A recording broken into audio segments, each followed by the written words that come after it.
You're listening to the Cyberwire Network, powered by N2K.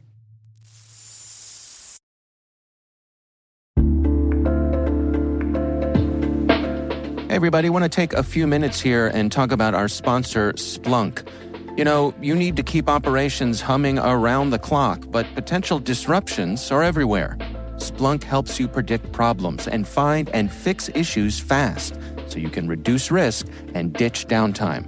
The world's largest enterprises rely on Splunk's unified security and observability platform to become more efficient, resilient, and innovative.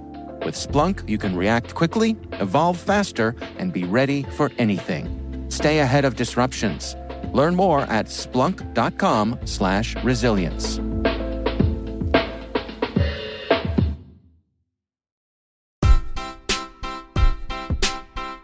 Hello, my name is Richard Melick. I'm the Director of Threat Reporting over at Zimperium.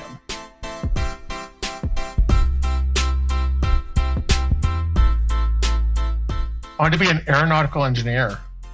And a lot of my friends in elementary school and middle school, their parents were scientists and engineers. And I very fondly recollect the meeting of one of my friend's dads who designed the first soda machine to go into space. And I got fascinated with it. And I thought, you know what? I'm going to go design my own aircraft when I get older and start my own aircraft company. Then it was a realization a little bit further on that right around high school, that's like, oh wait, that requires a lot more math than I really like.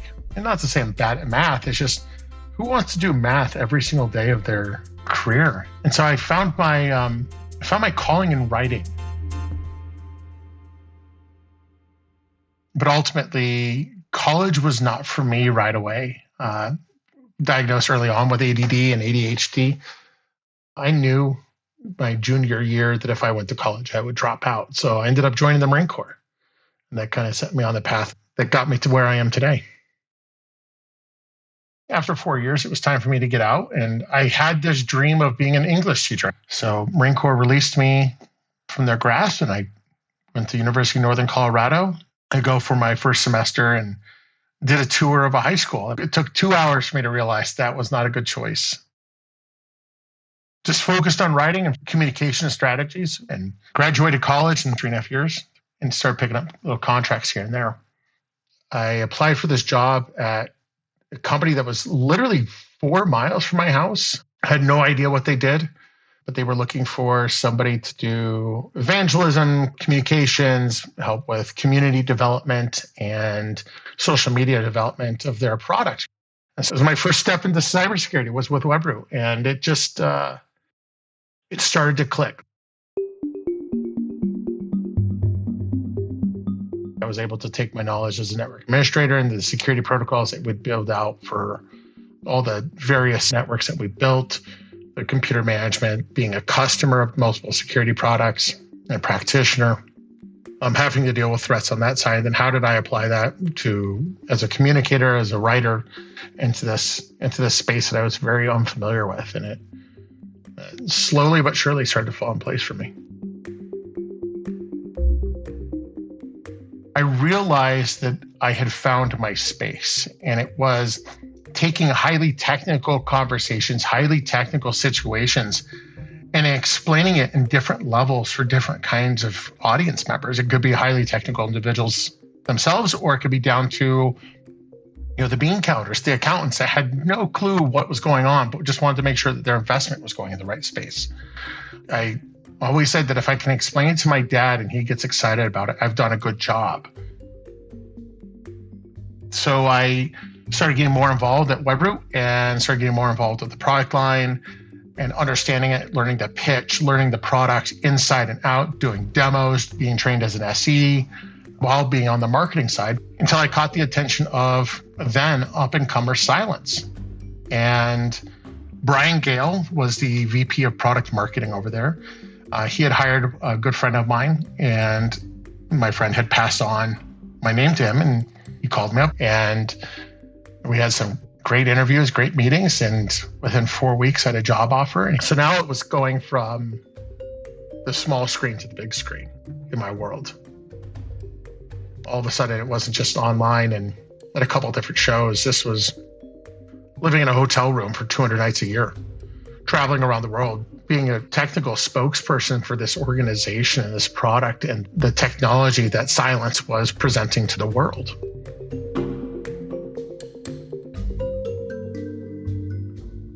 Cylance got bought by BlackBerry and it becomes a big corporation. And I'm not a big corporation guy.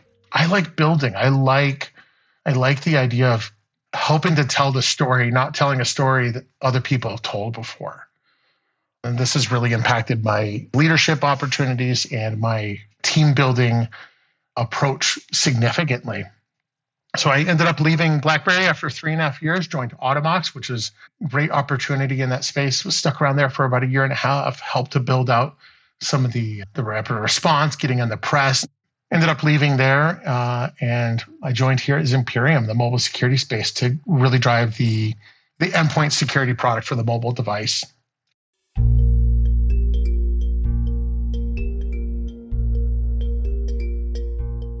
I've been doing this long enough that if I go to a unique problem and try to solve it, I find that I'm solving it the same way that I would have solved it 5 years ago because I found my pattern. I found what works for me.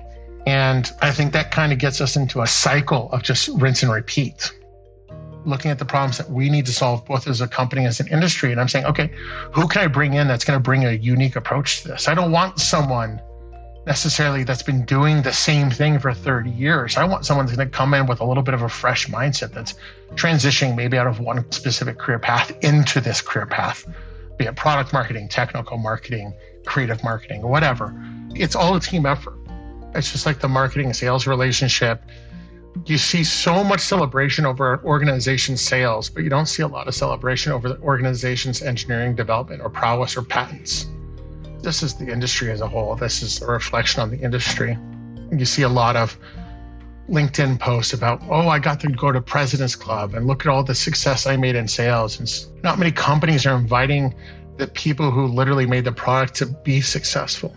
And when we sit there and think about credit and giving credit, we've got a lot of those kind of people in this industry, people who have worked really hard in their previous careers to solve problems and found their way over into cybersecurity.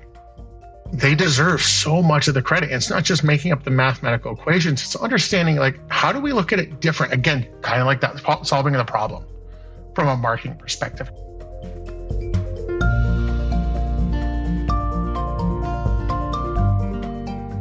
I love telling stories. And I'm able to apply my fascination and attraction to machine learning and artificial intelligence and the science behind it. It is in a very similar way that Dave DeFore did, in a very similar way that I saw Stuart McClure do with Cylance. I'm able to apply that kind of approach to it. And then so the audience is sitting there getting involved, getting invested, getting bought into those numbers, getting bought into those mathematical algorithms and believing in it. That's the prowess that we need to see more of.